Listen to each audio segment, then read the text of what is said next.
Ya, Assalamualaikum warahmatullahi wabarakatuh.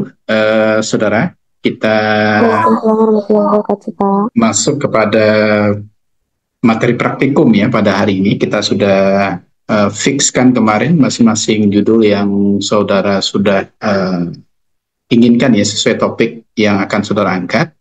Jadi dengan judul itu nanti saudara mohon dicek ya bagaimana cara membuat mulai dari awal, mulai dari latar belakang masalah seperti apa, kemudian nanti apa-apa saja yang ada pada bab satu ya. Jadi bab satu itu ada nanti pendahuluan. Di pendahuluan itu biasanya ada latar belakang masalah, kemudian nanti akan ada tujuan penelitian, akan ada nanti tujuan penelitian itu akan ada dua macam ya. Ada tujuan umum, ada tujuan khusus, ya kemudian nanti ada ruang lingkup penelitian, kemudian juga ada manfaat penelitian. Jadi bagian-bagian itu nanti akan kita kupas lebih dalam ya sesuai dengan topik-topik yang akan saudara angkat di dalam penelitian saudara. Saya coba share terlebih dahulu. Oke. Saya tetap memperlihatkan kepada saudara ya judul kemarin. Ini judul yang akan kita kupas ini adalah tentang penelitian eksperimental ya. Jadi di sini judulnya pengaruh pemberian penyuluhan.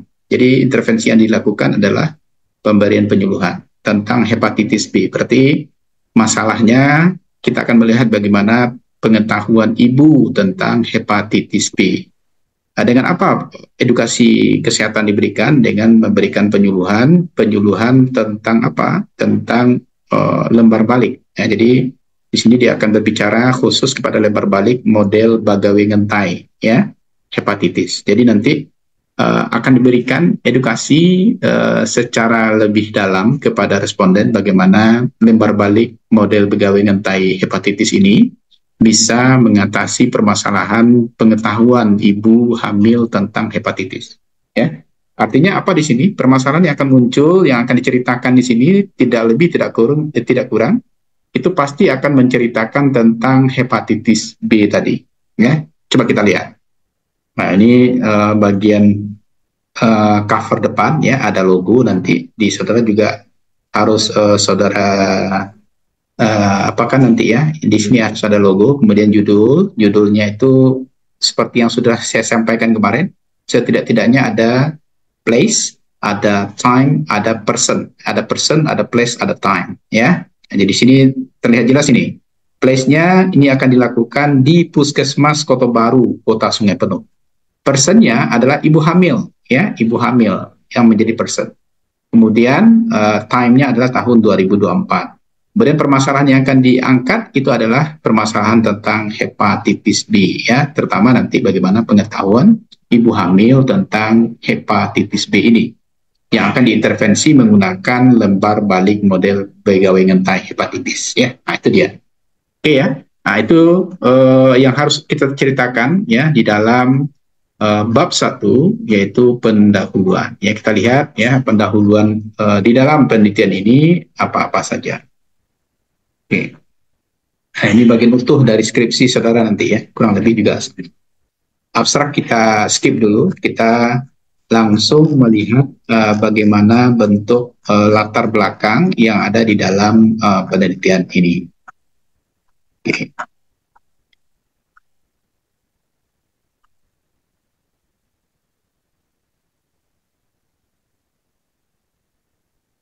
Oke, kita mulai. Nah, ini bab satu pendahuluan. Coba perhatikan ini. Ya, di bab satu pendahuluan ini, saya coba berikan warna di sini ya. Oke, ya. Nah, di bab satu pendahuluan, ya, yang akan kita lihat pertama itu adalah yang pertama adalah tentang latar belakang, ya, latar belakang. Coba perhatikan di bagian sini, ya. Coba saudara perhatikan di bagian sini, ya. Yang saya garis kuning ini, ya, bab satu pendahuluan. Dia berbicara seperti yang sudah saya sampaikan tadi, pasti dia akan berbicara tentang hepatitis. Di sini dia sampaikan bahwasanya hepatitis itu merupakan penyakit yang disebabkan oleh virus hepatitis. Berarti dia berbicara etiologi ini, ya, yang merusak hati dengan masa inkubasi 14 sampai dengan 160 hari.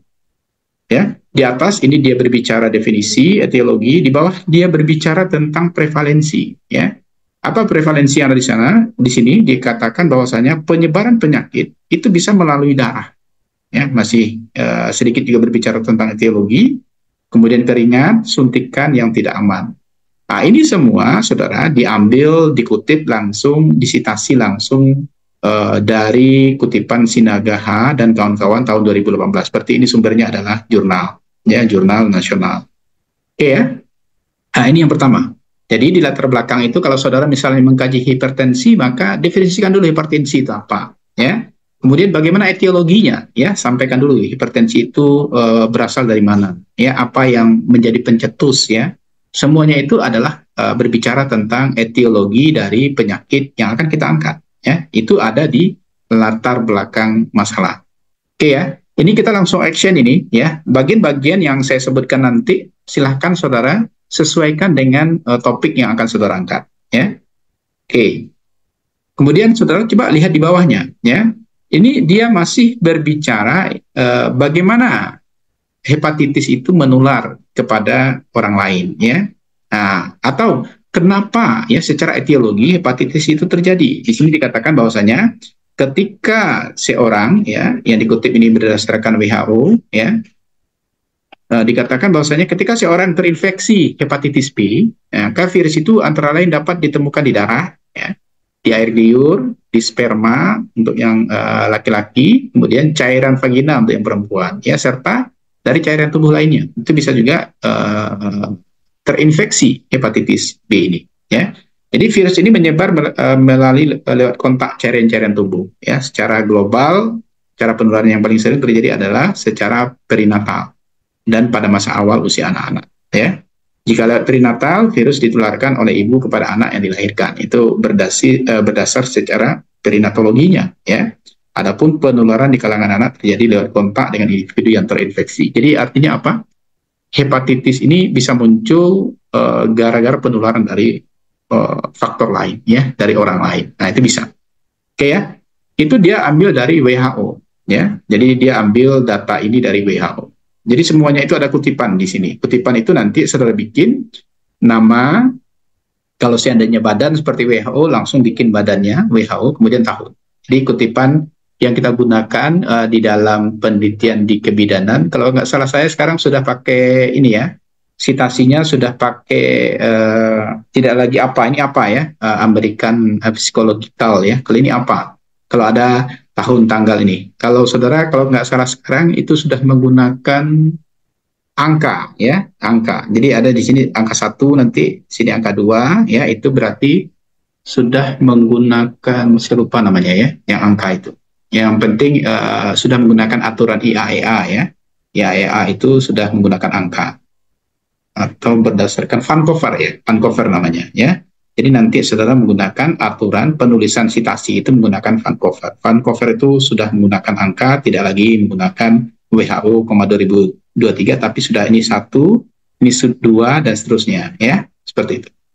Oke, ini dia masih berbicara bagaimana faktor-faktor yang bisa menyebabkan hepatitis B itu muncul, ya, di paragraf ketiganya. Ini masih diperbolehkan karena memang kita membutuhkan bagaimana suatu penyakit itu terjadi, ya, secara etiologi, ya. Di etiologi itu kan bisa membahas nanti tanda dan gejala, kemudian bagaimana penularan, ya, dan lain sebagainya. Itu masih masuk ke dalam etiologi penyakit hepatitis B ini. Oke. Sekarang dia baru beranjak ini. Dia hubungkan bagaimana hepatitis B itu kepada ibu hamil, ya. Jadi di sini dikatakan, ya, di paragraf selanjutnya ini dikatakan bahwasanya ibu hamil itu sangat perlu mengetahui tentang kejadian hepatitis B ini, ya. Apa pentingnya? Di sini disampaikan ini, ya. Di sini disampaikan bahwasanya ibu hamil sangat mengetahui, sangat perlu untuk mengetahui tentang penyakit hepatitis B ini, sehingga mereka dapat melakukan pencegahan agar tidak terjadi penularan dari ibu ke janin. Karena tadi ada perinatal, ya, perinatal, ada penularan dari ibu ke janin. Jadi dia harus tahu, ya. Upaya yang dapat dilakukan untuk mencegah adalah kewaspadaan universal dengan menghindari hubungan seksual yang bebas dan pemakaian alat atau bahan dari pengidap, ya. Kalau seandainya suaminya mengidap hepatitis B, jangan dulu berhubungan, itu maksudnya, ya. Atau dilakukan juga screening ibu hamil, ya, terutama pada daerah prevalensi hepatitis B yang tinggi dan pemberian vaksin hepatitis B. Jadi salah satu pencegahan sebenarnya ya untuk hepatitis B ini ada vaksin hepatitis B. Jadi kalau seandainya ibu hamil ditenggarai akan berada di lingkungan orang yang mendapatkan hepatitis B, itu bisa dilakukan pemberian vaksin hepatitis B. Ya, seperti itu.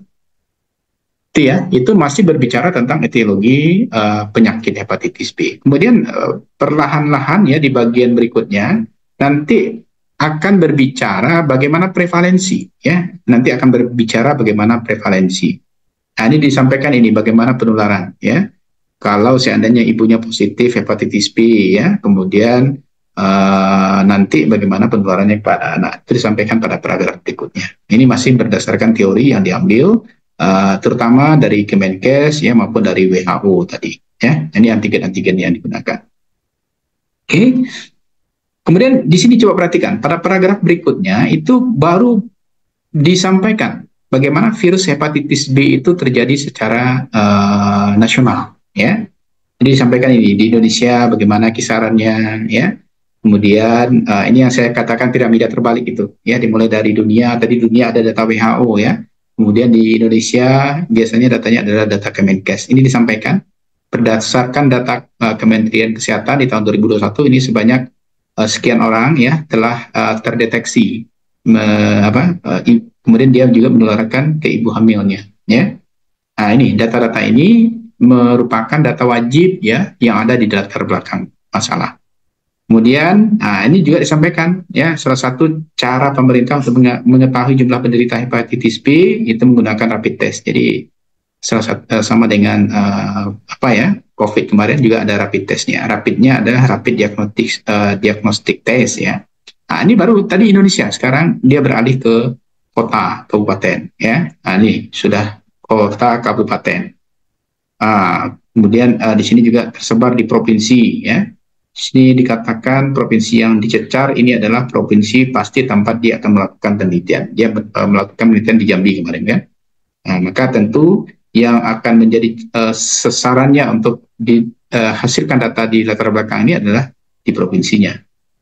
Kemudian ini di provinsi Jambi disampaikan bahwasanya angka kejadian ya hepatitis B itu sekian persen ya. Ini data-data ini itu diambil dari profil kesehatan Provinsi Jambi. Jadi dari dinas kesehatannya ya diambil. Dan itu ada di dalam di dalam profil kesehatan Provinsi Jambi.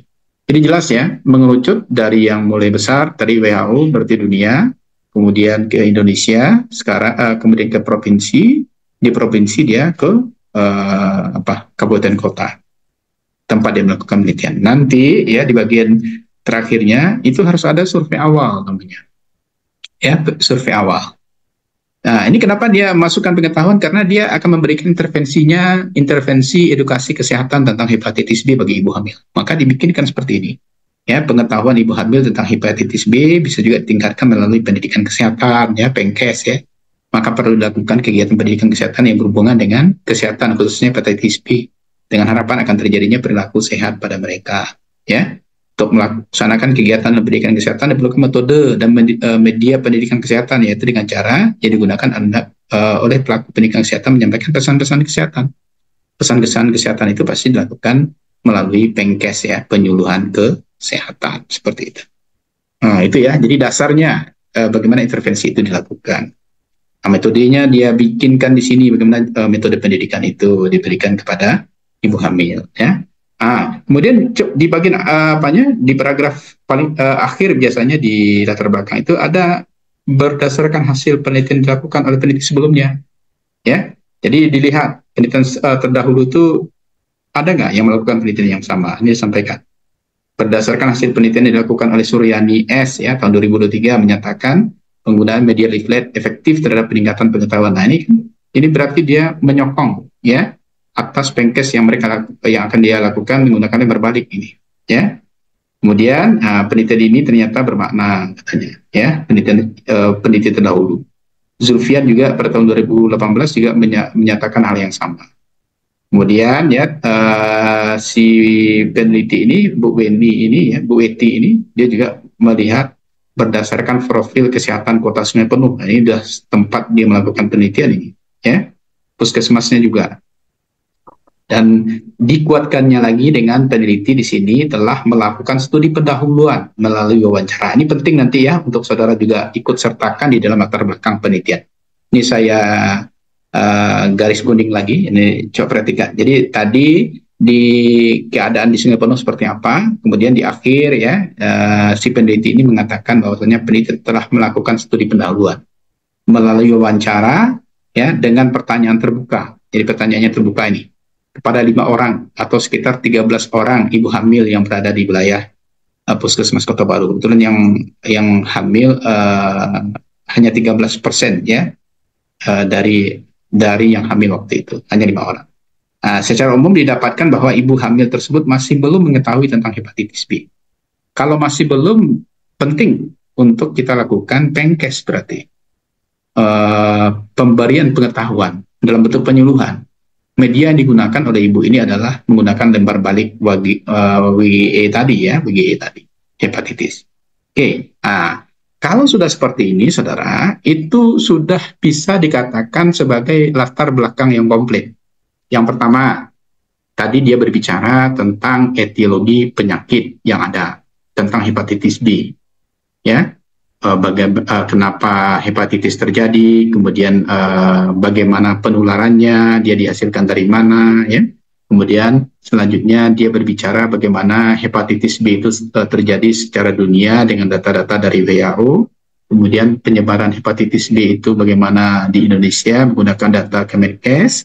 Kemudian bagaimana hepatitis B itu terjadi di Indonesia, di Provinsi Jambi ya menggunakan data Dinas Pendidikan Provinsi Jambi. Kemudian di Sungai Penuh ya di tempat dia melakukan penelitian. Kemudian dia diakhiri dengan studi ya atau peneliti terdahulu disampaikan, kemudian ditutup dengan adanya studi pendahuluan yang dilakukan, observasi awal yang dilakukan peneliti di tempat penelitian, tetapi hanya untuk beberapa orang responden saja. Dan sebagai catatannya, orang yang ditanyai ya ketika observasi awal itu tidak boleh lagi diikut sertakan di dalam sampel penelitian kita. Oke, sampai latar belakang masalah itu, saudara bisa memahami? Oke. Bisa, Pak. Ada yang mau saudara tanyakan? Ya, sambil saudara sudah mulai ya mengorek-orek ya sesuai dengan topik yang sudah saudara tentukan kemarin itu, bagaimana cara membikinnya, di mana cari datanya ya, searching saja di internet itu yang cara terbaik sekarang ya. Karena tentu saudara tidak berhadapan dengan buku ya. Searching internet itu saudara bisa dapatkan data terkini, terupdate ya. Sehingga saudara bisa mendapatkan data-data sesuai dengan kajian atau masalah yang akan saudara angkat ya. Nanti saya akan coba contohkan bagaimana cara mencari mensitasi atau mencari referensi dari penelitian terdahulu ya setelah ini. Di latar belakang ada yang mau ditanyakan? Saya silakan kalau ada. Dera, ada yang mau Dera tanyakan, Dera? Izin, Pak, Ketcha mau bertanya, Pak. Ya, silakan, Ketcha. Terkait data-data yang mau dicari itu kan, Pak, contohnya wilayah agam. Nah, wilayah agam yang kita cari itu lebih terkhusus lagi, misalnya di daerah Canduang, misalnya kan, Pak. Ya, betul. Nah, tentu data yang kita cari itu jarang ada yang valid dari internet. Bagaimana kita mencari data-data yang penting tersebut? Tentu akan dimasukkan ke latar belakang tersebut, Pak. Oke, ya bagus nih pertanyaan ke saya. Jadi kita mencari di Kabupaten Agam, tapi Kabupaten Agamnya lebih khusus lagi, itu di Canduang kata Ketsa. Jadi cara mencari pertama ya, alternatif mencari pertama kita memang coba internet dulu, Ket. Ya, coba internet itu tujuannya kita melihat data itu seberapa ada di internet. Ya, karena kan kita baru ini, kita belum ada surat penelitian awal ya. Nanti sebelum saudara terjun ke lapangan itu akan ada surat survei awal dari LP2M ya, LPPM kita ya. Kalau sekarang ini tentu itu tidak bisa dilakukan. Berarti data real di Candu belum bisa temukan. Kita cari saja. Ingat ya, penelitian orang itu sekarang itu tidak per tahun ya, per hari itu muncul di internet ya. Jadi kadangkala itu lebih lengkap lagi datanya itu di internet ketimbang data yang ada di dinas sekalipun ya. Kenapa? Karena data orang itu update ya. Misalnya dia melakukan langsung penelitian di lapangan, dia dapat data per hari itu. Kalau seandainya kita mencari jurnalnya itu lebih terbitnya misalnya 1 hari belakang, 2 hari belakang, itu pasti datanya lebih update ya. Jadi jangan mengucilkan juga ya, apa yang ada di internet itu tidak seluruh datanya ada, kadang-kadang ada ya. Jadi caranya saja mungkin barangkali yang kita harus pelajari. Nanti saya akan coba ajarkan bagaimana cara mencari data yang update itu ya. Tapi nanti kalau secara etik penelitian memang saudara harus dapatkan dulu surat survei awal ya yang dikeluarkan LP2M, baru pergi ke dinas kesehatan atau ke puskesmas atau ke rumah sakit atau ke klinik tempat saudara akan melakukan penelitian nanti kan ya. Seperti itu ya. Jadi ingat ya, data itu memang dimulai dari data yang besar dulu ya, data dunia, kemudian data Indonesia, data provinsi, data kota kabupaten, kemudian data kecamatan ya, atau kalau seandainya desa ya data desa, terakhir baru studi penelitian yang sudah dilakukan orang terdahulu, kemudian baru terakhir dengan studi pendahuluan yang akan kita lakukan. Kalau studi pendahuluan pasti harus ada suratnya dulu kan ya. Itu yang harus diingat. Gitu ya caranya. Ada lagi mungkin barangkali ya yang mau ditanyakan? Ket, paham ya? Oke. Ya. Silakan kalau ada yang pertanyaan lain. Paham. Ya, oke. Silakan kalau ada pertanyaan lain. Sudah mulai oret-oret ya, Ket ya? Sudah mulai di oret-oret. Nanti sambil berjalan, saya akan coba ajarkan bagaimana cara mencari sumber literatur yang terkini itu, ya. Bisa dalam bahasa Inggris atau bahasa Indonesia, ya. Nah, yang belum ada tuh bahasa Minang, ya, belum ada, ya. Tapi Ket kan orang Minang juga, ya, daerah. Oke, ada lagi, silakan. Ayo bertanya banyak-banyak ya, jangan sungkan-sungkan bertanya ya, biar nanti proposal saudara itu jadi ya setelah kita kuliah medlit ini ya, jangan tunggu-tunggu pula. Saya bikin nanti setelah medlitnya selesai, nah, itu bahaya itu. Bikin saja langsung ya, gunakan data yang ada saja dulu, nanti kita coba ajarkan bagaimana cara mencari data yang ada di internet ya. Pak, izin ya, Pak. Silakan. Fadila. Enggak Pak, ini absen tadi Pak Dila masuk dari awal kok nggak ada masuk frame Bapak. Allahu Akbar. Nanti dimasukkan ya. Nanti saya potong wajah Fadila, saya masukkan ini. Nanti kita absen lagi terakhir ya. Aman ya. Syakira bertanya topik yang ditanya atau tidak. Ya, kalau nanti kita selipkan wajah Fadila ya. Oke. Baik Pak. Ya. Ada lagi? Ayo bertanya. Restu, ada pertanyaan Restu? Ini saudara tuh harus dipancing dulu, baru mau bertanya. Ada? Belum ada, Pak. Belum ada. Oke, belum ada. Kalau belum ada, coba kita lanjutkan ke yang kedua. Di dalam pendahuluan itu, di bab 1 itu ada rumusan masalah. Ya. Di dalam rumusan masalah ini, ya, bagian yang paling penting itu adalah kalimat interrogatif. Tahu apa itu kalimat interrogatif? Nur Hanika, apa itu kalimat interrogatif?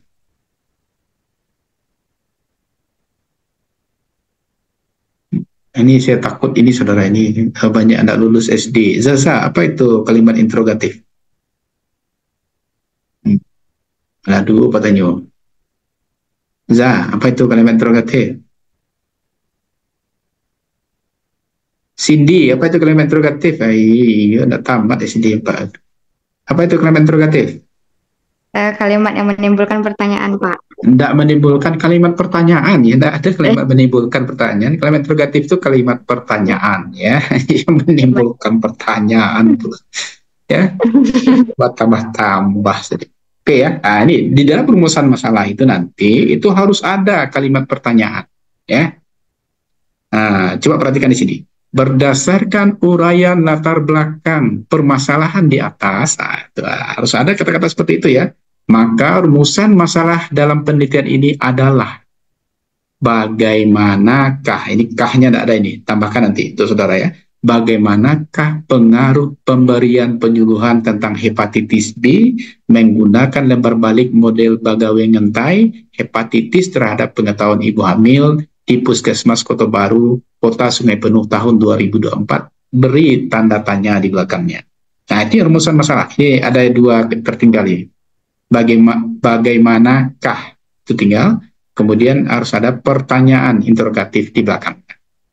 Ada dicatat di situ? Nah, itu masuk ke dalam bagian B rumusan masalah. Ya. Nah, itu harus ada nanti. Berdasarkan uraian pada latar belakang di atas, maka rumusan masalah dalam penelitian ini adalah bagaimanakah pengaruh pemberian penyuluhan tentang hepatitis B menggunakan lembar balik model Bagawe Ngentai hepatitis terhadap pengetahuan ibu hamil di Puskesmas Kota Baru, Kota Sungai Penuh tahun 2024. Tes itu apa judulnya kemarin? Ayo, topiknya kemarin apa?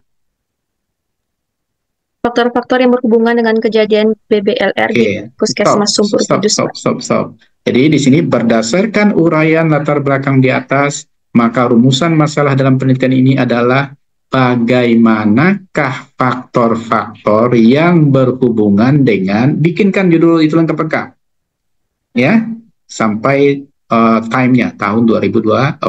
Tanda tanya di belakangnya. Paham ya Restu? Insya Allah paham, Pak. Ya, Cindy paham, Cindy? Paham, Pak. Oke, bikinkan sesuai dengan topik yang sudah ada sama saudara. Berarti latar belakang sudah tergambar, kemudian rumusan masalahnya selesai. Harusnya selesai. Kita masuk ke yang C. Yang C itu adalah tujuan penelitian. Di bagian tujuan penelitian ini yang harus saudara ingat, ada dua bagian penting. Ya. Yang pertama adalah tujuan umum. Ini catat. Tujuan umum itu berisi keseluruhan tujuan penelitian kita. Titik di sana. Kalimat yang digunakan adalah kalimat pasif. Jadi tujuan umum itu adalah keseluruhan dari tujuan penelitian kita. Titik. Dan kalimatnya adalah kalimat pasif. Oke ya. Nah, kita lihat tujuan umum di sini. Diketahuinya, nyanya tinggal ini. Ya, harusnya diketahuinya pengaruh pemberian penyuluhan tentang hepatitis B menggunakan lembar balik model Bagawe Ngentai hepatitis terhadap pengetahuan ibu hamil di Puskesmas Kota Baru, Kota Sungai Penuh tahun 2024. Itu adalah tujuan akhirnya. Ya. Oke ya. Diketahuinya itu adalah kalimat pasif. Kalimat aktifnya mengetahui. Ya. Diketahuinya itu kalimatnya pasif. Paham? Nah, kalau Restu nanti diketahuinya faktor-faktor yang berhubungan dengan, teruskan sampai dengan time. Oke? Baik, Pak. Oke, Pak. Oke, sip ya. Nah, langsung catat ya. Jadi kan nampak itu ya progresnya. Sampai tujuan penelitian umum kita sudah selesaikan. Sekarang kita lanjutkan dengan tujuan khusus. Tujuan khusus itu adalah tujuan lebih detail dari tujuan umum. Dia berisikan poin-poin penelitian. Nah, saya contohkan. Kalau penelitiannya adalah penelitian eksperimental, maka pasti di dalam tujuan khusus itu akan berisi bagian pretest, ya, kemudian bagian post-test, kemudian pengaruh. Kalau dia penelitiannya bersifat eksperimental.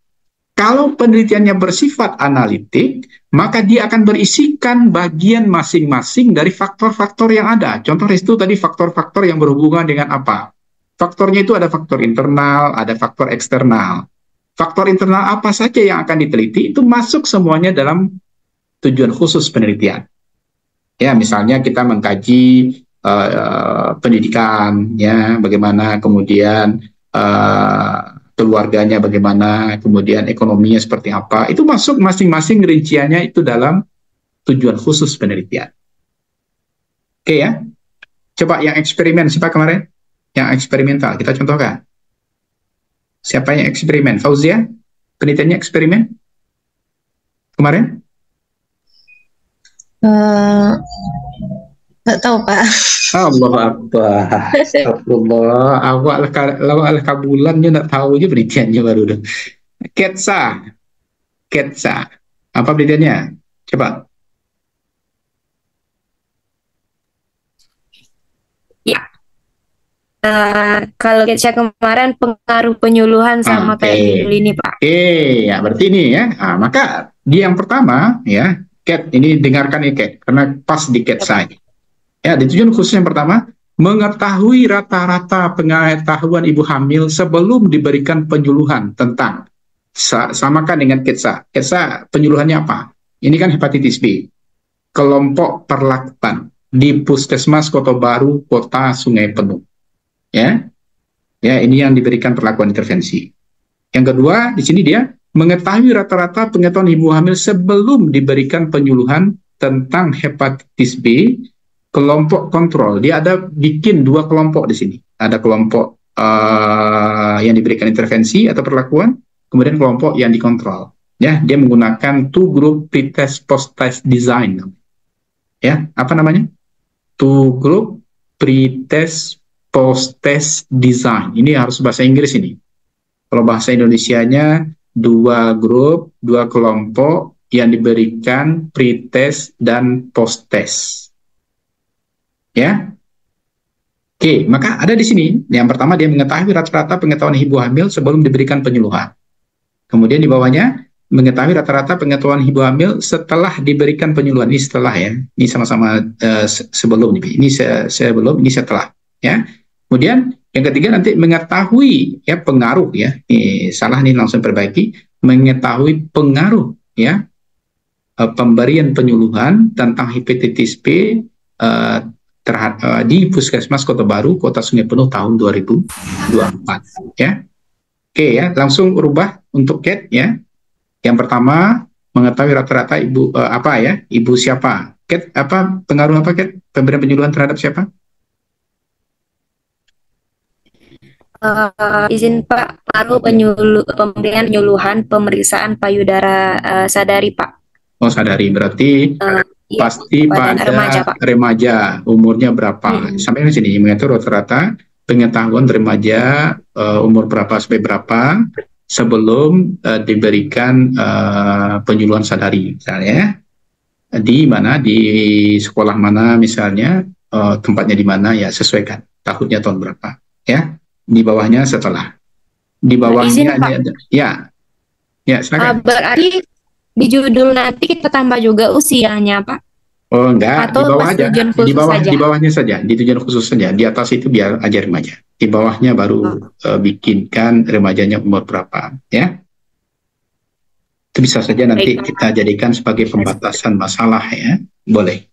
Oke ya, jadi di atas mengetahui rata-rata pengetahuan remaja tentang sadari sebelum diberikan penyuluhan tentang sadari. Ya, di bawah mengetahui rata-rata pengetahuan remaja, bikinkan umurnya setelah diberikan penyuluhan sadari, di mana tempatnya, tempat tahunnya. Kemudian yang ketiga, mengetahui pengaruh pemberian penyuluhan tentang sadari terhadap, judulnya itu, ya, terhadap pengetahuan remaja tentang sadari di SMA mana, atau di SMP, bagusnya SMA ya, SMA mana, kemudian kota mana, tahun berapa.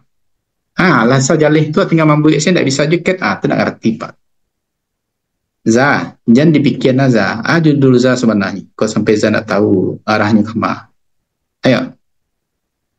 Kalau selesai kuliahnya, panjangnya baru payah Pak. Ayo Za. Pikiran Za, yang layado di kepala Za, yang tadi B, topiknya. Za, Za punya diam, siapa tanya. Yang alah kapikir Za. Dia Pak bantu, topik Za tuh. Ayo.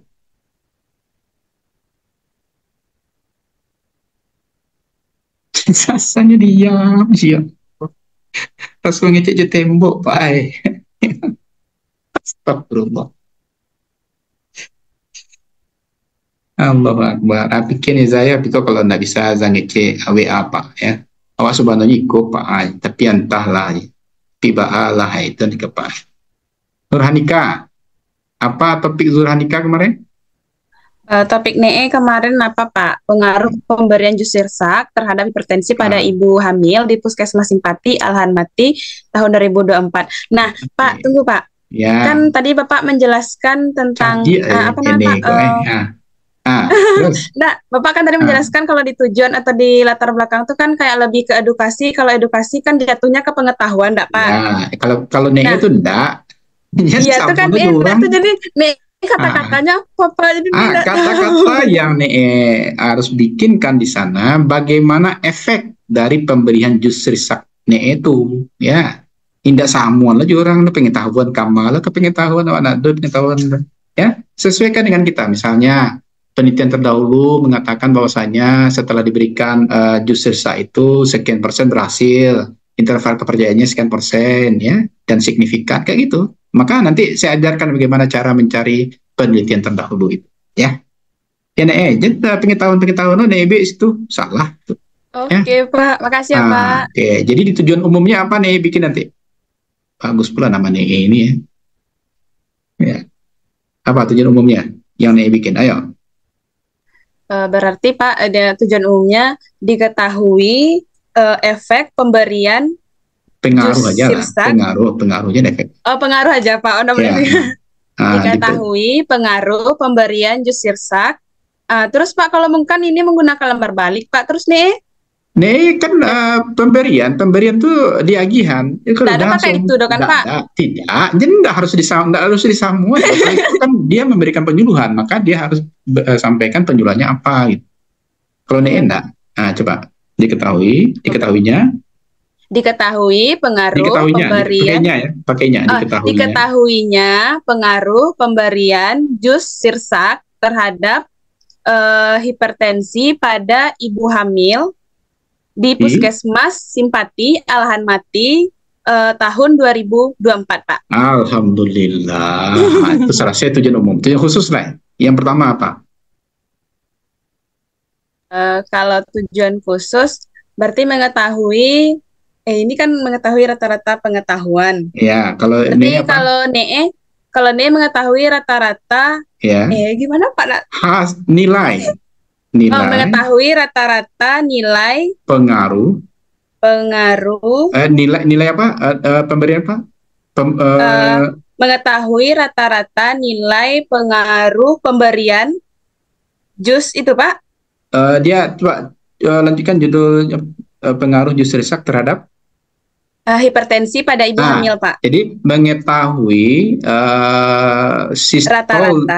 rata-rata sistol dan diastol penderita hipertensi sebelum diberikan jus sirsak. Di mana aja langsung ada di BN kalimatnya kan. Penderita hipertensi. Ya Allah ya, mengetahui rata-rata tekanan darah penderita hipertensi, bikin aja sistol dan diastol pasti itu kan, sebelum diberikan jus sirsak. Ya, di mana tempatnya, kota mana, tahun berapa.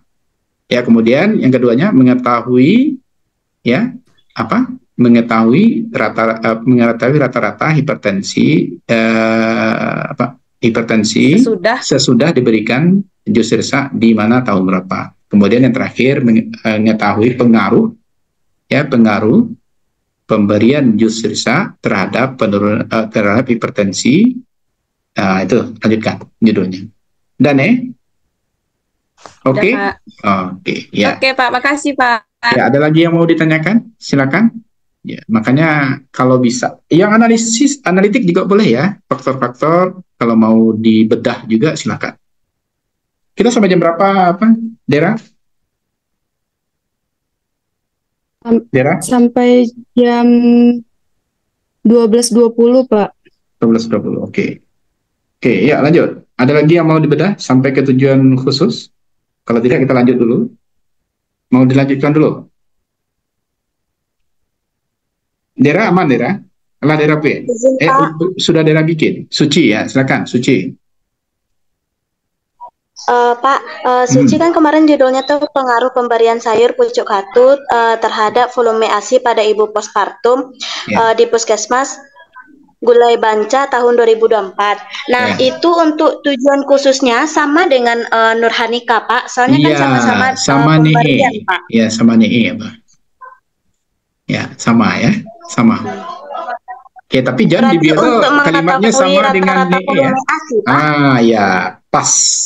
Mantap. Sebelum diberikan sayur pucuk katu gitu ya. Baik. Di puskesmas mana tahun berapa? Baik, Pak. Yang keduanya juga sama. Yang tujuan umumnya Baik, ya Pak. sama juga diketahuinya pengaruh pemberian sayur pucuk katu terhadap volume ASI ya di mana tempat. Oke ya. Sip. Oke, Pak. Makasih, Paham Pak. ya semua? Paham ya? Oke. Sudah bisa saya lanjutkan atau masih ada yang mau bertanya? Nggak ada yang bertanya yang analitik ini. Ini kan beda ini. Kalau di analitik tentu beda dia. Ini analitik diam-diam saja saya lihat nih. Pak izin Pak. Silakan. Siapa? Pak, Siapa yang kalau saya pengaruh izin? tumit bila Pak. Pengaruh apa? Tumitem yang terhadap Ya.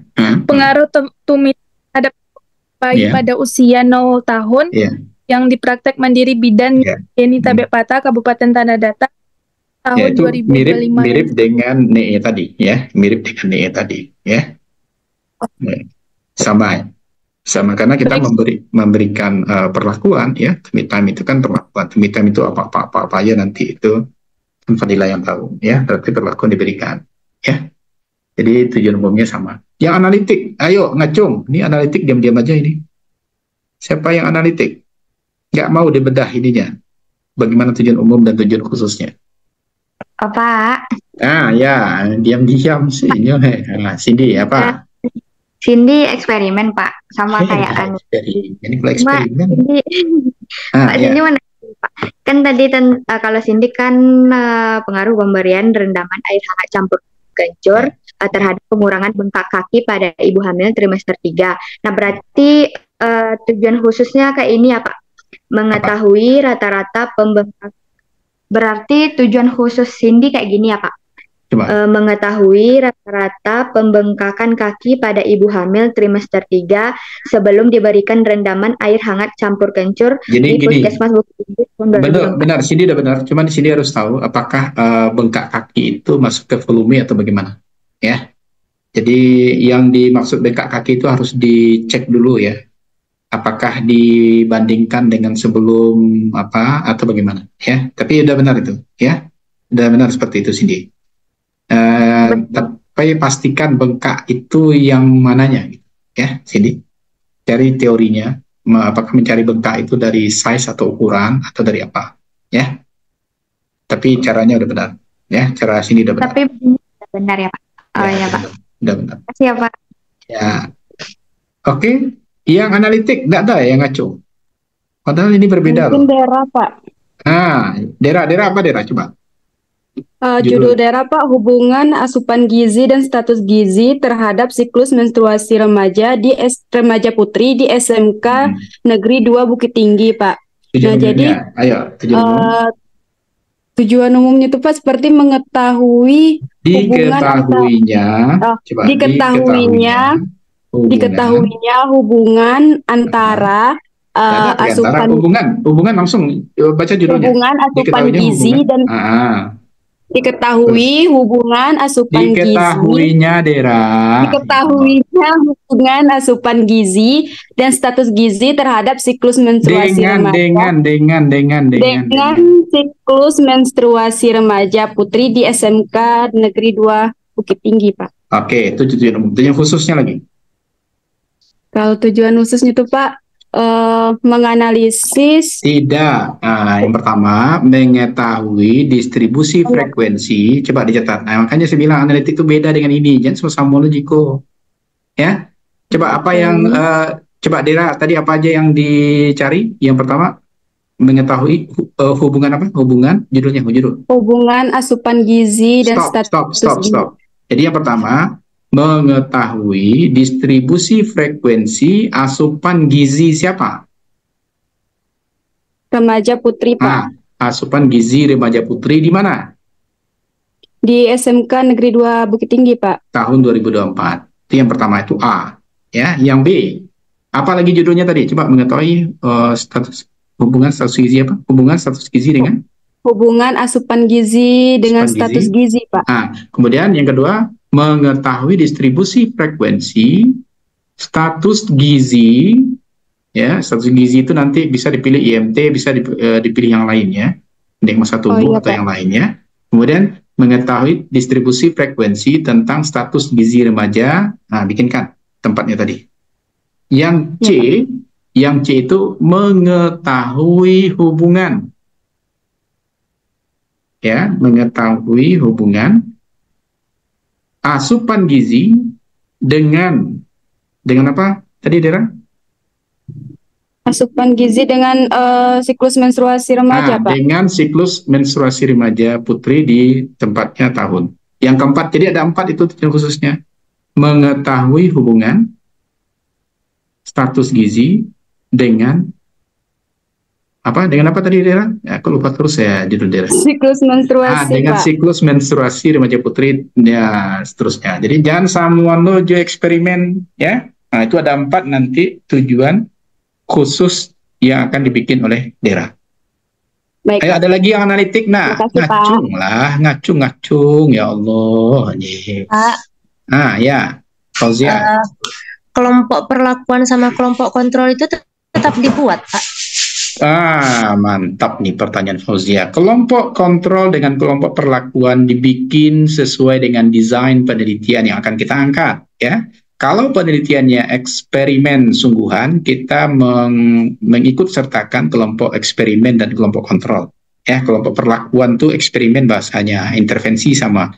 Jadi kalau saya bilang eksperimen, intervensi, perlakuan tuh sama. Ya, kalau penelitiannya adalah eksperimen sungguhan, kita wajib membuat kelompok kontrol. Kalau penelitiannya pra-eksperimen, kita wajib membuat kelompok kontrol. Tapi kalau dia quasi-eksperimen, kita tidak wajib membuat kelompok kontrol. Paham, Fauzia? Jadi, biar gampang, biar capek selesai, bikin aja desainnya penelitian quasi-eksperimen. Artinya kita tidak perlu mengikut sertakan kelompok kontrol. Dan desain penelitiannya adalah pre-test and post-test. One group, pre-test and post-test design. Ini masuk apa, Fauzia? Insya Allah, Pak. Iya. Nah, begitu ya. Ya, maka banyak-banyak bertanya ya, biar saudara itu paham. Gitu.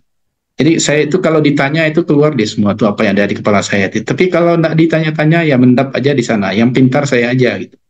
Ya, saudara nggak jadi-jadi juga. Gitu. Oke, Dera paham, Dera? Nah, apa sana Pak kalau limo di Dera apa namanya penanggung jawab kan, walaupun patang nggak hadir ya. Hadir marah Pak. Kalai lapane Pak manggil Dera nak ada Dera tanya nak kasaza. Tak percaya. Ya kan? Maaf. Oke ya. Ya Cindy ya. Lah terlambat lampe selesai baru Dera kemasuk nak Cindy. Kecil nak tahu. Apa tuh orangnya on time. Sia yang masuk di batu kuliah Pak tuh Pak terkenal ya Pak tuh. Dera terlambat jam bara Dera masuk. Ya Pak. Ya Dera. Ndak bisa didustai ndak Cindy. Jejak digital. Jejak digital ya. Oke ya, yang penting paham ya sampai di tujuan khusus. Oke. Saya coba lanjut ya, Setelah ya, ini tujuan khususnya karena eksperimental hanya ada ini di banyak nih karena ada kontrol ya, ada kontrol tentu banyak. Kalau yang saya sampaikan tadi yang menggunakan kuasi eksperimen hanya 3 cukup ya. Jadi kalau seandainya dia menggunakan kelompok kontrol tentu tambahkan lagi 2 ya, 2 kontrol sebelum dan sesudah ya, seperti itu. Kemudian saudara, ini tinggal saudara copy paste ini biasanya. Ini saudara kan biasanya copy paste ya, manfaat penelitian. Tinggal mengganti nanti tempat saudara melakukan penelitian bagi masyarakat apa? Ya, penelitian itu dapat memberikan pemahaman kepada masyarakat terutama bagi ibu hamil tentang pentingnya penyuluhan tentang hepatitis B. Yang sama dengan penyuluhan ini tadi ya tinggal copy aja ini. Tapi jangan ndak diganti lo tentang hepatitisnya. Awak jalan ndak hepatitis, do babi lo hepatitis. Itu ndak pintar mengcopy ya. Pintar-pintar kalau mau mengcopy paste ya. Cocokkan dengan judul kita. Judul kita ndak hepatitis, jadi dimasukkan hepatitis, dibaconya penguji, kalau hepatitis yang dikaji, padahal tidak hepatitis. hepatitis ya. Oke. Bagi puskesmas juga seperti itu. Ini tinggal copy paste saudara sebenarnya. Penelitian ini memberikan informasi dan masukan bagi puskesmas tempat saudara. Nah, jadi Kota Baru masukan ya. Puskesmas saudara tidak Kota Baru loh ya. Tentang hepatitis ya, ganti hepatitisnya dengan apa. Institusi pendidikan juga sama ya. Peneliti lain juga sama ya. Sampaikan juga bikin variabel yang berbeda ya. Jadi bagi peneliti lain. Bagi responden, bagi saudara sendiri, hasil penelitian ini diharapkan dapat menambah wawasan dan motivasi responden ya, orang yang saudara teliti tentang pengetahuannya tentang hepatitis B. Ya, kalau penyuluhan juga sesuaikan. Yang E itu ruang lingkup. Nah, di ruang lingkup ini saudara sampaikan jenis penelitian saudara itu apa. Kalau saudara sudah menggunakan eksperimental, pasti saudara menggunakan jenis penelitian kuantitatif. Ya, di mana jenis penelitian kuantitatif itu adalah suatu proses menemukan pengetahuan yang menggunakan data berupa angka sebagai alat menganalisa keterangan mengenai apa yang ingin diketahui. Ini saudara copy paste saja boleh. Kalau saudara menggunakan kuasi eksperimen, maka jangan pula dibikin kontrol di sana. Cukup kita hanya menggunakan eksperimen dengan satu grup, berarti kita hanya menggunakan kelompok intervensi saja. Nah, ini kata-kata saya nih karena bisa saya rekam ini. Saudara inok-inok manual lagi ya, di ruang lingkup ini jangan semua saudara copy paste, sesuaikan dengan desain penelitian yang saudara lakukan. Kalau desain penelitian saudara adalah penelitiannya analitik ya, faktor-faktor tadi atau hubungan, ini dirubah. Jenis penelitian kuantitatif adalah suatu proses menemukan itu sama dengan menggunakan rancangan, ya rancangan yang kita gunakan adalah rancangan analitik ya. Rancangan analitik ya, menghubungkan antara variabel independen dengan variabel dependen dengan menggunakan pendekatan cross-seksional. Artinya peneliti hanya berkunjung ke tempat penelitian dalam satu kali kesempatan. Nah, ini saya rekam, ini bisa saudara dengarkan kembali. Itu harus ada di ruang lingkup penelitian analitik. Nah, contoh ini hanya untuk penelitian eksperimental. Oke ya? Oke ya. Agak payah saudara mengokekan itu sedikit saya lihat ya. Ya Fitri. Aman Fit? Oke. Fitri masih eksperimental penelitiannya? Iya, Pak. Oke, jadi masih bisa pakai ini ya. Fitri mau pakai kontrol nanti atau tidak? Fit? Pak. Mau pakai kontrol nanti atau tidak? Entahlah Pak, nggak tahu ada apa yang pakai ciana terpanggil Mbak semuanya. Saya itu memang kalau ngajar itu saya nganggap semua saudara itu pintar ya. Jadi ketika saya share ilmu itu, saya harap saudara itu nangkap semua apa yang saya sampaikan ya. Jadi itulah mungkin kenapa saya itu orangnya happy-happy aja ya, karena saya memberikannya ikhlas. Kalau bisa saudara juga menerimanya pas gitu ya. Tapi kalau saya sampaikan saudara tidak bisa paham itu ya, saya hanya berdoa saja ya, semoga saudara itu diterima di sisinya, dilapangkan kuburnya, diterima iman Islamnya itu ya. Aman kita kan, nggak kita terlalu pikirkan ya apa-apa. Oke ya, ya Dera ya. Nah, saya doanya itu aja. Kalau saudara nggak bisa nangkap apa yang saya sampaikan itu ya. Fauzia, aman Fauzia? Pak, ya. Berarti kan yang berarti tetap memakai rancangan pretest post-test with control group itu, Pak. Kalau seandainya ada kelompok kontrol, ada kelompok kontrol, Fauzia. Makanya nanti di tujuan tadi, Pak. Enggak, rencana Fauzia nanti akan mengikut sertakan kelompok kontrol atau tidak. Kalau menggunakan kelompok kontrol berarti penelitian Fauzia nanti penelitian eksperimental sungguhan atau eksperimental pra-eksperimental. Tapi janganlah terlalu sulit nanti. Tidak usah pakai kontrol itu. Gunakan saja kuasi eksperimen. Kan mau cepat tamat, nak? Bikin saja metodenya one group pre-test post-test design. Bahasa Inggris ya. One group pre-test post-test design. Ya. Jadi artinya kita hanya menggunakan satu grup. Grup yang kita gunakan itu hanya kelompok intervensi. Ya, grup itu kan bahasa kitanya kelompok. Ya. Paham Fauzia? Paham, Pak. Oke. Nah, kan enak itu ya. apapun yang saya sampaikan paham kan saudara, kan enak saya ngajar, makanya saya happy aja kan. Sukma, ini Sukma muncul ini. Gimana Sukma? Paham Sukma? Sukma Yovisa. Paham, Pak. Kan Sukma aja enggak saya tanya dari tadi, paham juga dia kan. Alhamdulillah. Kemana lagi ngajar itu ya? Kan happy ngajar itu ya. Oke. Itu ruang lingkup ya. Kita udah sampai ke ruang lingkup. Kita lanjutkan ya, kita lanjutkan.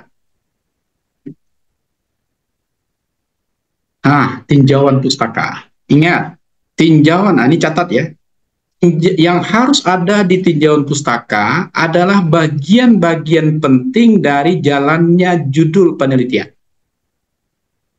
Ini dimulai dari hepatitis, karena memang permasalahan ini muncul karena adanya permasalahan hepatitis B. Apa permasalahannya? Ternyata hepatitis B ini muncul di hipotesis diduga oleh peneliti itu gara-gara kurangnya pengetahuan ibu hamil tentang hepatitis B.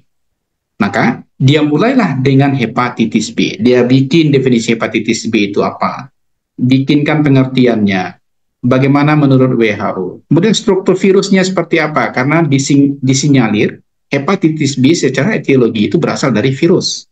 Virusnya adalah virus hepatitis B. Dijelaskan bagaimana struktur hepatitis B, bikinkan gambarnya, ya. Ini tidak diajar, ini sudah disuapkan saudara ini. Bikinkan gambar hepatitis B itu muncul seperti apa virusnya, strukturnya.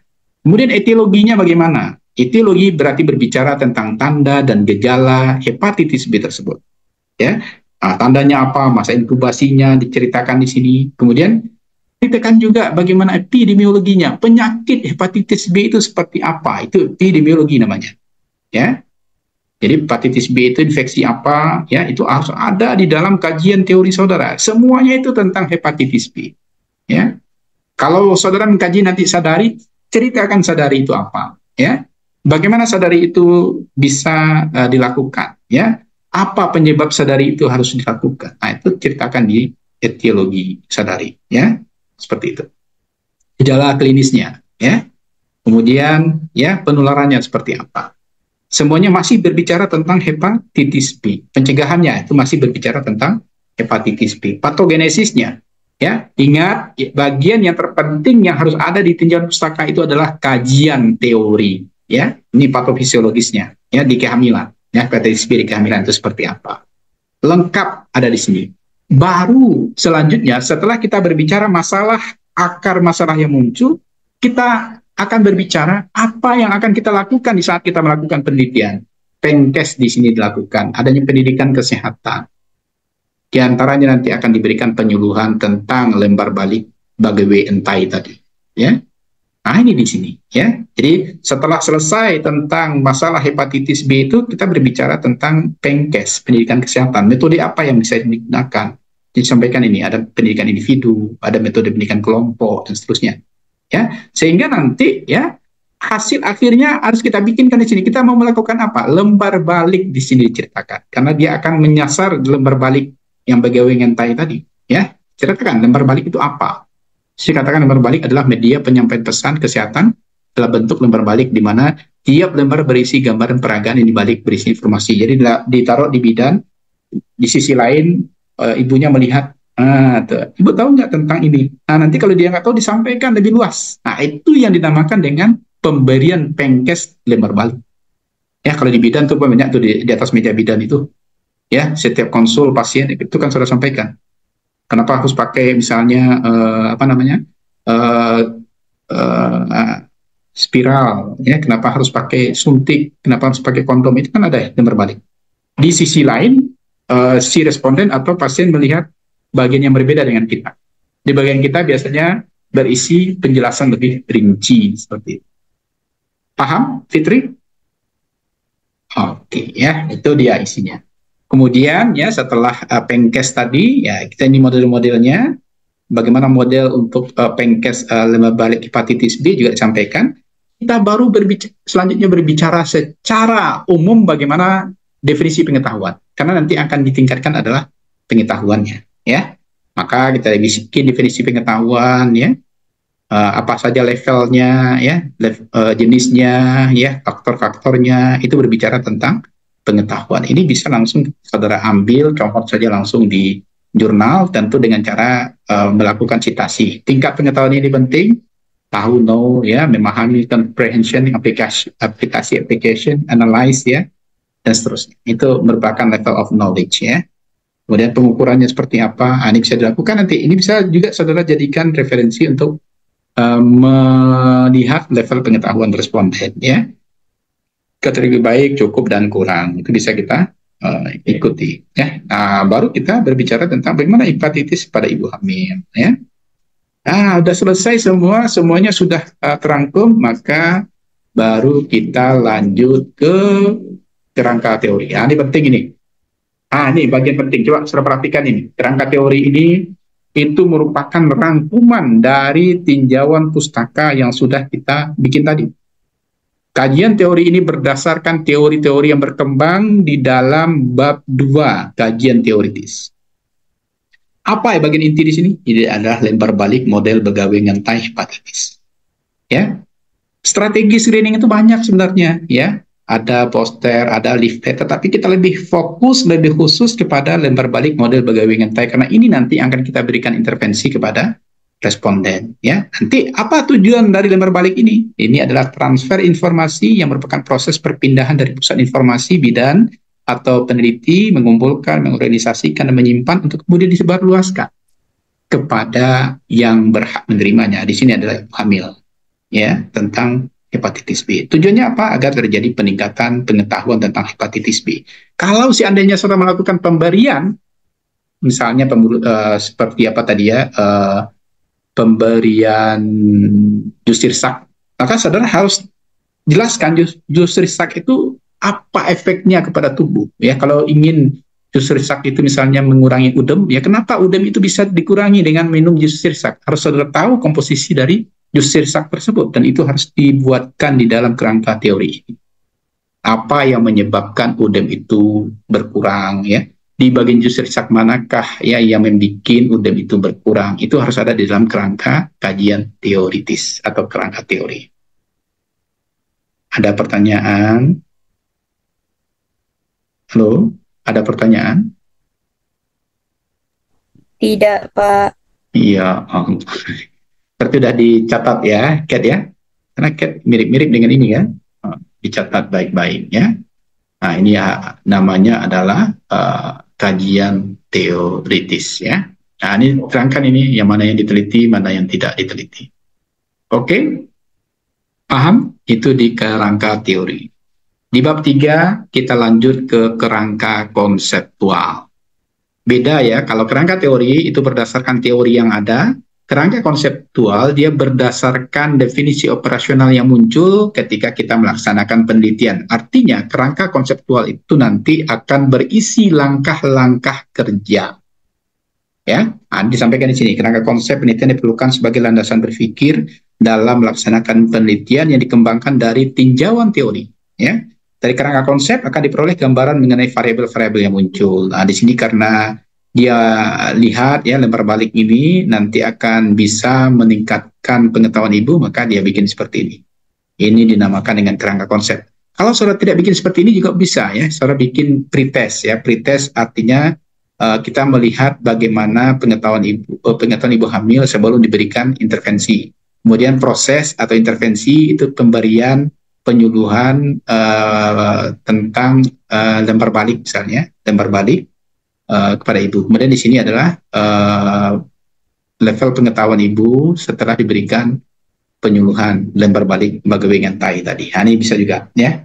Ini kurang bagus ya kalau seperti ini. Yang saya anjurkan malahan kerangka konsepnya adalah ada pretest, ada proses atau intervensi, yang selanjutnya adalah post test ya. Paham? Paham ya? Paham, Pak. Oke, ya. Pak, Kalau paham. Yang kerangka konseptual tadi, Pak. Kenapa? Boleh? Kenapa? Boleh diulang lagi yang kerangka konseptual, ya. Pak. Kerangka konseptual ini ya, sebagusnya jangan seperti ini bikin. Ini karena dia sudah selesai ini, sebagusnya bikin kerangka konseptual itu yang menggunakan pretest. Coba bikin di sini pretest, bikin ini peta ini. Bikin di sini pretest pretest itu adalah ya pengetahuan responden sebelum diberikan lembar balik bagawe ngentai. Ya, ini kan bagawe ngentai. Saudara sesuaikan dengan saudara punya. Kemudian bikin di sini bulat di sini bikin proses, garis miring bikin intervensi. Di bulat intervensi itu bikin di bawahnya ya. Intervensi pemberian penyuluhan menggunakan lembar balik bagawe ngentai. Kemudian selanjutnya bikin kotak lagi di sini postes ya. Postes adalah pengetahuan responden sesudah diberikan lembar balik bagawe ngentai. Nah, itu yang lebih bagus ya. Itu dinamakan dengan kerangka konsep. Paham? Ada dicetak? Paham Pak, udah Pak. Oke, sip ya. Oke, kemudian kita bikinkan definisi operasional untuk masing-masing variabel yang muncul ya. Ini bisa dibikin seperti ini, tapi saya tidak anjurkan sebenarnya ya. Bagusnya di variabel ini saya bikin saja pretest. Pretest itu adalah pengetahuan responden sebelum diberikan lembar balik bagawe ngentai. Saudara bisa ubah sesuai dengan topik saudara ya. Kemudian di bawahnya itu adalah yang kedua itu jangan dependen bikin, tapi intervensi, pemberian penyuluhan kesehatan menggunakan lembar balik bagawe ngentai. Saudara sesuaikan ya. Kemudian di bawahnya yang ketiga postes ya. Postes itu adalah pengetahuan ibu hamil tentang hepatitis B sesudah diberikan penyuluhan menggunakan lembar balik bagawe ngentai. Nah begitu ya. Itu akan lebih pas ya daripada kita menggunakan ada variabel dependen seperti ini. Oke ya. Jadi nanti kalau definisi operasionalnya apa? Berarti di sini adalah kalau ini adalah pengetahuan responden sebelum diberikan penyuluhan menggunakan lembar balik bagawe ngentai. Alat ukurnya adalah lembar balik. Cara ukurnya adalah melakukan penilaian terhadap pengetahuan responden menggunakan media lembar balik bagawe ngentai ya. Bikin seperti itu cara ukurnya. Hasil ukurnya berarti hasil ukurnya di sini adalah baik jika kayak gitu ya. Kemudian sedang jika itu ada tadi di sini ya. Ada tadi di kerangka teorinya. Mana tadi? Nah, itu boleh digunakan ya. Itu boleh digunakan. Mana ini pengetahuan tadi?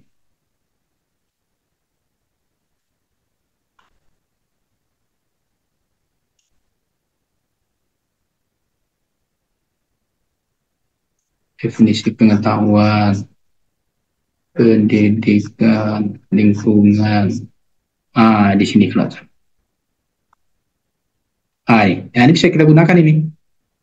Ini bisa kita gunakan. Ya. Ini pula enaknya kalau sekarang itu ya. Ini bisa saya kuningkan, saudara bisa cek. Ini bisa kita jadikan penilaiannya. Ya. Pengetahuan baik jika nilainya besar sama dengan 75% ya. Pengetahuan cukup nilainya 56 sampai 74%. Kurang jika nilainya kurang dari 55%. Ini bisa kita jadikan ya bagian di dalam definisi operasional ya hasil ukurnya. Oke, paham? Paham, saudara? Paham. Oke, skala ukurnya kita gunakan skala ukur interval ya. Interval. Kenapa interval? Karena ada jarak masing-masingnya ya. Skala ukurnya bikin interval. Oke. Kalau sudah ya, udah mau jam 12, cukup dulu untuk hari ini ya. Kita besok jam berapa? Besok jam 13.50 Pak sampai jam 15.30 Pak. Oke, Jam sip praktikum ya. Pak. Besok ya kita praktikum lagi, kita lanjutkan. Ini kita baru ke definisi operasional ya. Saya harapkan saudara sudah bisa menyesuaikan definisi operasional sesuai dengan apa yang akan saudara lakukan ya ketika membuat proposal. Ada pertanyaan sampai di sini sebelum jam 12 berakhir? Reka? Reka, ada yang bertanyakan Reka? Enggak. Nggak ada nama Reka Pak. Raka. Ya Allah, sesasik sih Pak menjali aja. Iya, karena ini Pak. Raka. Tidak ada. Tak ada. Ketsa? Ketsa? Tidak, Pak. Tidak. Siapa lah yang mau bertanya ya? Oke, kita ambillah foto apa? Tadi katanya ada yang tidak masuk fotonya, kasihan pula kan. Ya, kita coba foto. Cobalah senyum, Pak. Kadang-kadang buruk loh TikTok apa gara-gara tidak senyum kan. Ya, Fadila, Rifa, Fadila, Fira. Artinya Pak Sebuyan itu tidak keluar saya gambar itu. Fadiah, Anissa. Nah, ya. Jadi jadikan belajar Madlet itu menyenangkan. Kayak Loli ini kan bagus ini, ada upin-upin belakangnya. Fadiah, ini masa kecil kurang bahagia, upin-upin belakangnya. Fadiah, dia kan tidak bisa memotol kan Fadiah kok tidak ada keluar gambar. Fadiah Novi Hardi. Astagfirullahaladzim, tidak ada di Zoom itu. Apa ini? Dia Fadiah Novi Hardi. Bukaan sekete buku Novi Fadiah tuh. Amiul Faza. Pak, izin Pak. Balampuk aja tangan. Kabarnya Pak. Tak Fadilah man. Amiul Fauza. Fadiah Novi Hardi yang tak keluar apa itu. Oke, tak apa-apa lah, biar aja lah. Ya, senyum ya. 1, 3. Kalambe restu maupun tangan lain ndak do masuk tangan restu. Ya, kita kirim dulu ya di grupnya. Kalau tidak aja ada masuk gambar Pak, itu memanglah nasib buat teman awak. Ya, yang kedua, ini ada 3 ini. Suci senyum Ci. 1, 2. Kayak Dela bagus. 1, 2. Ini halak lu, tunggulah dulu galak apa make foto. Astagfirullahaladzim. Allahu Akbar. Ulang lihat. 1, 2, 3. Oh, ambil foto galak. Astagfirullah. Gimana ya? Tunggu ya, masih ada yang ketiga. Ini hebatnya dosen-dosen sekarang itu. Jadi fotografer juga. Nah, kalau diserahkan ke saudara nggak mau ngambil ya. Buktinya nggak ada. Ya, yang ketiga, Cut Amelia, Salsabila Sofian, itu nggak ada calah. Salsabila Rizka Farmar, Alia Duta Indah. Ya, senyum apa, Zaza? Nggak pakai. Tuh. 1, 2, 3.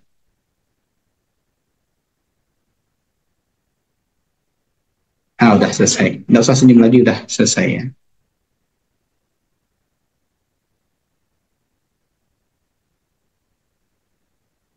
Ini ada pula yang admit baru masuk. Ya Allah, lama mutu terakhir ini baru masuk. Oke, sampai di sini pertemuan kita. Kita lanjutkan di pertemuan selanjutnya besok ya. Mudah-mudahan saudara semakin lengkap ya proposal yang saudara bikin. Saya ucapkan selamat ketemu lagi besok. Assalamualaikum warahmatullahi wabarakatuh. Waalaikumsalam warahmatullahi wabarakatuh. Sama-sama.